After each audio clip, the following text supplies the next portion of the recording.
Benvinguts, matestuberos! En aquest vídeo d'avui anem a veure com integrar funcions exponencials. Però, a més, aprofitaré per introduir-vos la regla de la cadena. ¿Vale? A totes les taules d'integració, per exemple, veiem que la integral d'un nombre elevat a una variable x, ¿vale? En aquest cas estem parlant del nombre e. ¿Vale? Veiem que la integral de e elevat a x, pel diferencial de x, sempre és igual a e elevat a x més la constant d'integració.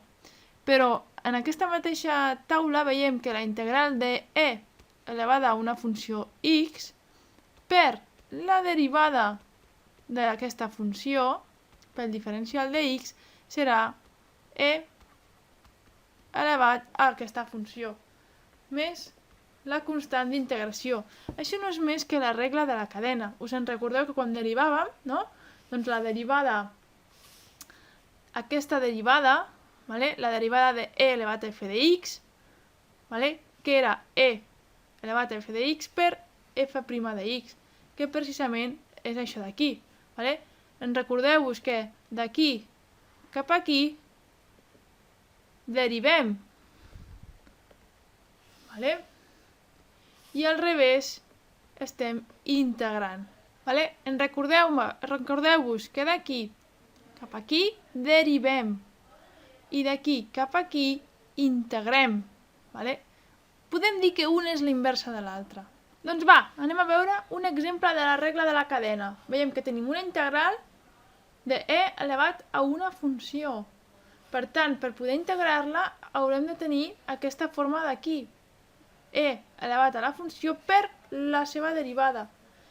I bé, en aquest cas, quina és la nostra funció?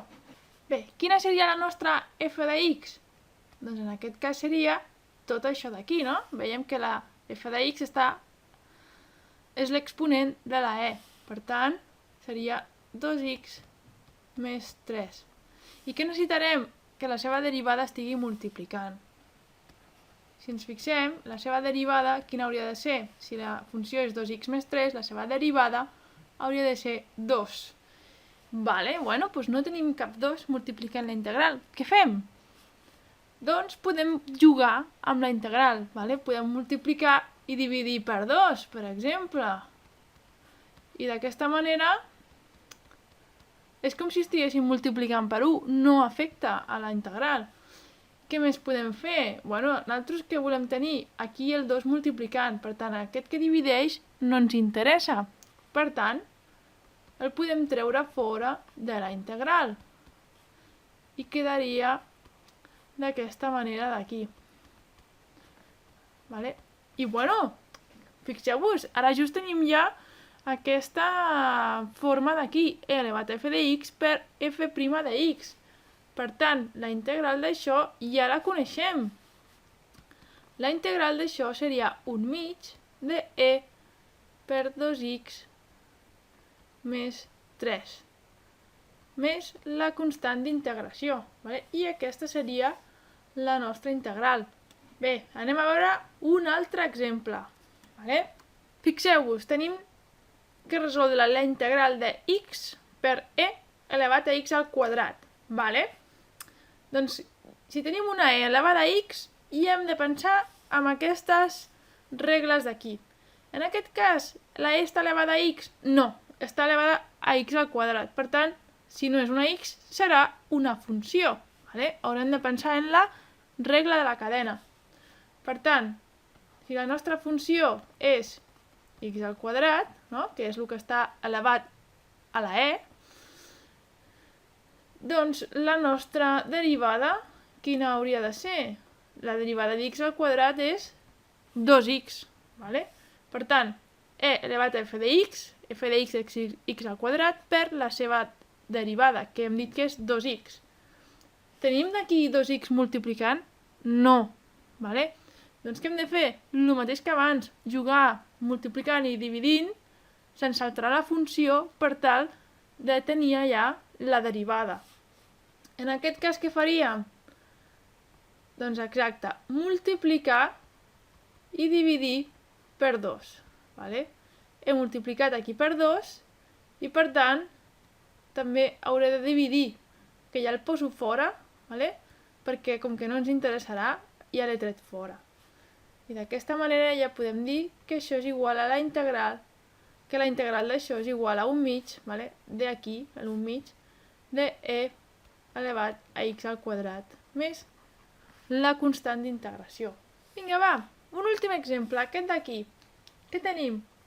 Hem de resoldre la integral de e elevat a x a la 3 per x al quadrat, vale? El nombre e elevat a una variable, funció en aquest cas, doncs ja hem de pensar en aquesta regla d'aquí, més 3 per 1 partit per 2x. Bueno, veiem que aquí no hi ha el nombre e, per tant no haurem d'utilitzar aquesta regla d'aquí, vale? I si ens en recordem, què tenim aquí? Una funció racional, i la x està, la x és 1, si ho posem en forma de potència la x seria menys 1, per tant hem de pensar en que 1 partit per x és igual, hem de pensar en que la integral de 1 partit per x pel diferencial de x és igual al logaritme neperià de x, vale? I també hem de pensar que tenim la possibilitat de que sigui la regla de la cadena, és a dir, que la integral de f' de x partit per f de x pel diferencial de x és igual al logaritme neperià de f de x més la constant d'integració. Vale? Doncs vinga, què tenim? Vale, separem aquestes integrals, vale? Per no posar-nos nerviosos. Per la propietat de la suma. Podem dir que això és així, no? Per x al quadrat, més 3, més la integral de 3 partit per 2x, no? Pel diferencial de x. Bé, això què? Ho podem tractar com dos integrals independents. Aquesta d'aquí, la primera. Doncs bé, aquesta d'aquí, e elevat a x a la 3 per x al quadrat, vale? La funció en aquest cas seria x a la 3, vale? Llavors, si f de x és igual a x a la 3, f' de x haurà de ser, la derivada d'x a la 3 és 3x al quadrat. Per tant, tenim aquesta forma d'aquí, bueno, quasi, no? Tenim e elevat a f de x per la seva derivada, que perquè sigui la seva derivada falta el 3. Per tant, què haurem de fer? Doncs multiplicar per 3, vale? I per no alterar aquesta integral, dividir entre 3. Per tant, la integral d'això què seria?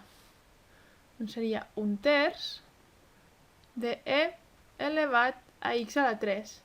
Vale, ja tenim aquesta part d'aquí. Anem a veure l'altra. Vale? Aquesta part d'aquí.